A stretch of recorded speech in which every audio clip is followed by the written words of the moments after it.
Фатимат Османова. Зи лезгичал. Зи лезгичал. Зи бахтунин külegiye. Gile bugay ömür halday qenerar. Zi xayiçal zasfu yathiz gerekya. Yaratmışız küme guzvay eserar. Sifte gafya çirhaydi didezaz. Hadidehiz bahayazaz çalhayi. Ah balaylay didet yagay avazaz. Rike ama zi umudriz malhayi. Bu baylilay amukay irs yedigar.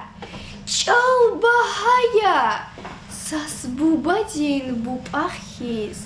Çal zimezya. Çal zi ivi xesetar. Havilayza qazva amzida yaxis. Çal xazina. Çal çihaq din devletya. Vatan hiç yazmasan yehi çal niçi. Çalçı ömür. Vafalı ol hürmet ya. Çalan kadir avaçirdi xotuşçi. Çalan damak tuşnime girsayçi. Mütüh takay pekixandin turunis.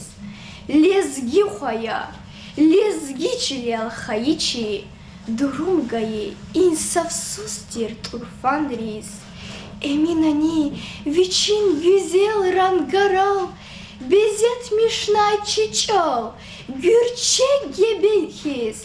Lezgidin ses kaşkan bayragaral. Kahriman xo şar bilidin nevehiz. Süleymani bil hanay küredin. Maşhur hanay qad aserdin gameryaz. Lezgihzi har sepipe ülkedin. Tarif tunay vatani çal vineqas. Zun lezgiya. Çal ziqilin damahya. Digiştadza vizin hiç sahar lişan. Zilezgi çal şalbuzdagdin bulahya. Adan har sastal jelezaz derman.